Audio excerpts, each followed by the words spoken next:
l'instant, à part manger du boudin et puis boire du cidre, Ouais. on n'a pas beaucoup fait d'activités sportives. On va un peu bouger notre popotin.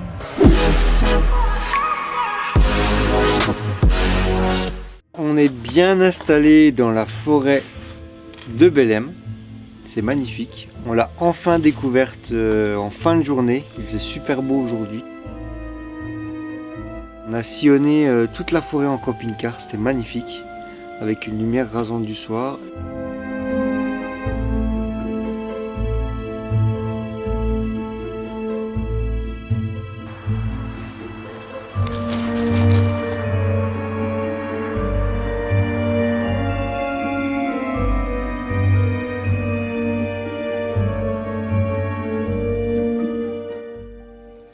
J'ai trouvé un petit spot pour la nuit.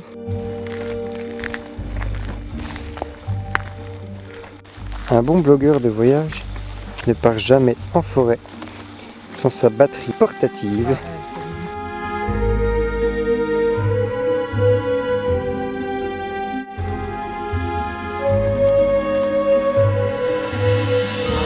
Ouh, swingy.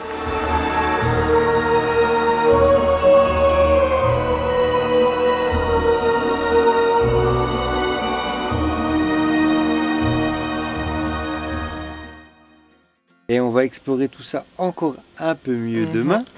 De quelle manière, Pauline? En canirando. Je le tanne avec ça depuis au moins 3 jours.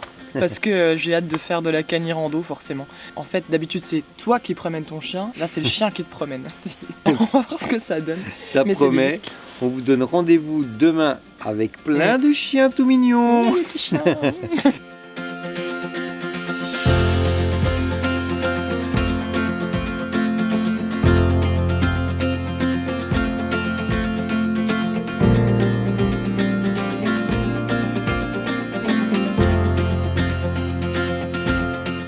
Aujourd'hui, je vous propose un nouveau tuto comment se coiffer quand on a des cheveux longs dans un camping-car.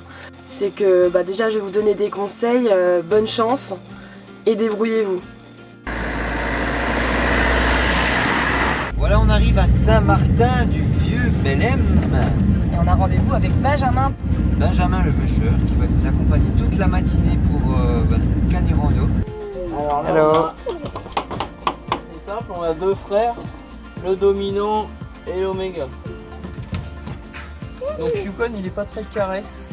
D'accord. Il est assez axé travail. Donc pendant la balade, c'est pas le genre de chien qui va venir vers vous pour un câlin. En fin de balade, oui, on pourrait. C'est pour moi alors. Simon ça. Et là on a On a Gunny. Gunny. Je vais venir accrocher le scoton au harnais du chien. Ouais. Et le chien naturellement il va vous tracter. Ce petit amortisseur là il va servir à absorber un petit peu la coupe que le chien peut vous donner. Alors, t'es prêt? On est parti. Là on est parti où? pour quasiment 2 heures de randonnée Ok. et une dizaine de kilomètres. Moi, je crois que j'ai pris le champion. Hein. Ah oui, t'as pris le nerveux. Le but c'est d'enclencher le pas derrière le chien. C'est pas d'être un poids mort, c'est un exercice commun avec le chien. Donc c'est une relation de partage. Il va vous aider certes dans votre marche, mais faut pas non plus être un poids mort derrière lui. Dans les montées, faut se faire aider du chien, c'est le but. Et dans les descentes, l'exercice ça va être un peu de le canaliser, de freiner un peu ses ardeurs. Alors c'est né quand cette canirando? C'est une passion à la base qui est née gamin. Une passion du chien déjà, une passion du chien nordique. Ouais, je devais avoir 22 ans quand j'ai eu mon premier chien.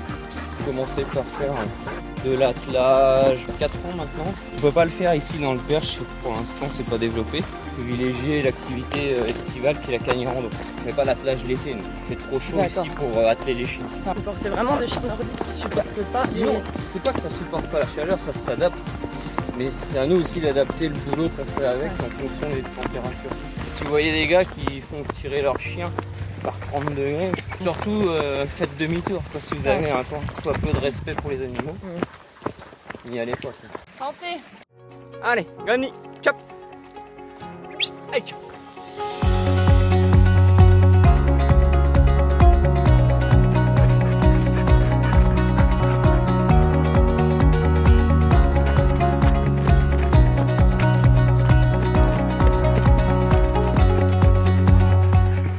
Chop, chop. Tu l'as même monté aussi vite.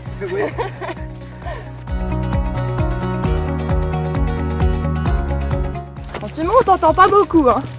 Bah, je suis bien. Hein. Il apprécie en fait. Il kiffe. Ça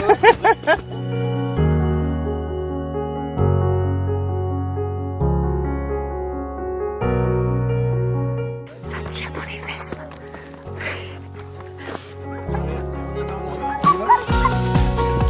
C'est pas marrant, on n'a même pas le droit à une petite chute.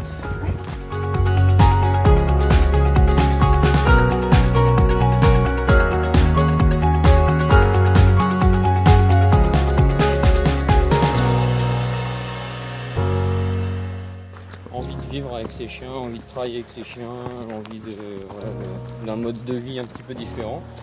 Une qualité de vie un petit peu meilleure aussi que ce qu'on pouvait trouver dans le métier lambda. Ouais.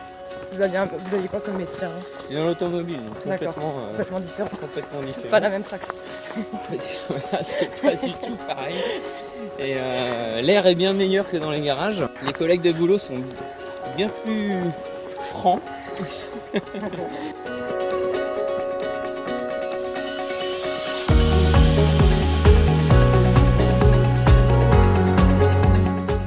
je pense que demain, on va voir que ça tire. On va avoir quelques courbatures à mon avis.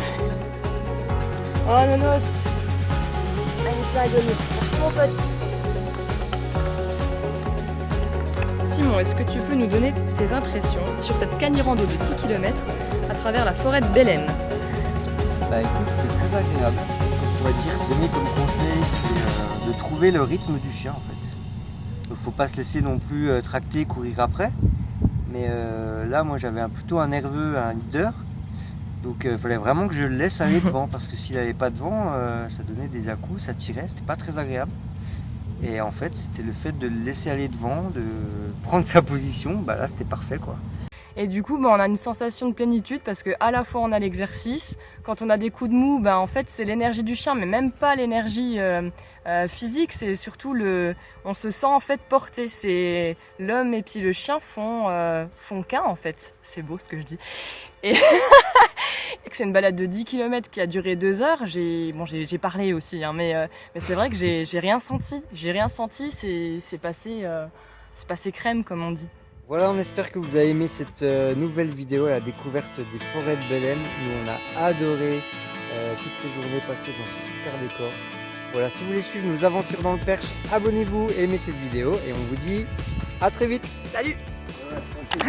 Maîtrise ton chien. Je baisse mes cheveux.